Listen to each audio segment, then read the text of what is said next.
അപ്പോൾ നമ്മൾ ഇന്നലെ ഭരതനാട്യം നമസ്കാരം എങ്ങനെയാണെന്നാണ് പറഞ്ഞത്. അപ്പോൾ ഇന്ന് നമ്മൾ അതിലെ മുദ്രകളെ കുറിച്ചാണ് കേട്ടോ പറയാൻ പോകുന്നത്. അപ്പോൾ ഞാൻ ഇന്നലത്തെ വീഡിയോയിൽ തന്നെ പറഞ്ഞിട്ടുണ്ടായിരുന്നു നമ്മൾ ഏതൊക്കെ മുദ്രകളാണ് നമസ്കാരത്തിനായിട്ട് ഉപയോഗിക്കുന്നത് എന്നുള്ളത്. അപ്പോൾ ഇന്ന് ഞാൻ ഒന്നുകൂടി ഡീറ്റെയിൽഡ് ആയിട്ട് പറയാമെന്ന് വിചാരിച്ചിട്ടാണ്. പിന്നെ ആ വീഡിയോ കുറച്ച് ക്ലാരിറ്റിയും കുറവുണ്ടല്ലോ. അപ്പോൾ ആദ്യം നമ്മൾ കടകാമുഖമാണ് യൂസ് ചെയ്യുന്നത്, പിന്നെ ശിഖരം, പിന്നെ പതാക, പിന്നെ മൃഗശീർഷം, അഞ്ജലി.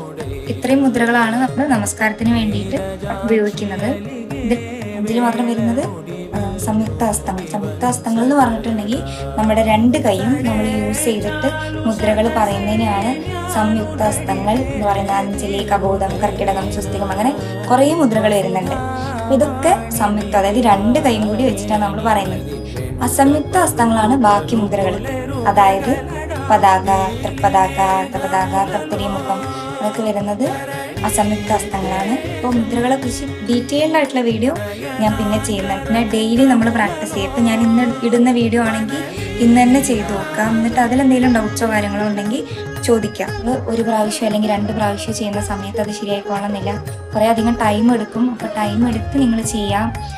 മാക്സിമം പറ്റുകയാണെങ്കിൽ ഈ മിററിൻ്റെ ഫ്രണ്ടിൽ നിന്നിട്ട് ചെയ്ത് നോക്കുക. അപ്പം നമുക്ക് മനസ്സിലാവും ഇപ്പം നമ്മുടെ കൈ ഇങ്ങനെയാണോ ഇരിക്കണേ, അല്ലെങ്കിൽ ഇങ്ങോട്ട് പോയിട്ടുണ്ടോ മുദ്ര. അപ്പോൾ നമ്മൾ ഇങ്ങനെ മിററൊന്നും നോക്കാണ്ട് അല്ലെങ്കിൽ ഒരാളില്ലാണ്ട് ചെയ്യുന്ന സമയത്ത് ചിലപ്പോൾ നമുക്ക് തോന്നും നമ്മൾ ചെയ്യുന്ന കറക്റ്റാണെന്ന്. പല സമയത്തും ഞാനൊക്കെ ചെയ്യുന്ന സമയത്ത് കൈ ഇങ്ങനെ നേരെ ഇത്രയും മേലെ പിടിക്കുന്ന സമയത്ത് ചിലപ്പോൾ എൻ്റെ കൈ ഇവിടെ ഫ്രണ്ടിൽ എത്തിയിട്ടുണ്ടാവും. പക്ഷെ ആ കൈയിൻ്റെ വേദനയോട് ഞാൻ അറിയൂല, ഞാൻ വിചാരിക്കുന്ന കൈ ഇവിടെ തന്നെയുള്ളതെന്ന്.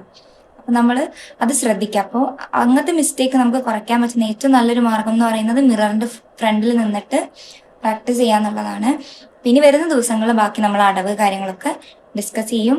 ഡൗട്ട്സ് ഉണ്ടെങ്കിൽ ഉറപ്പായിട്ടും ചോദിക്കാം. Okay, by.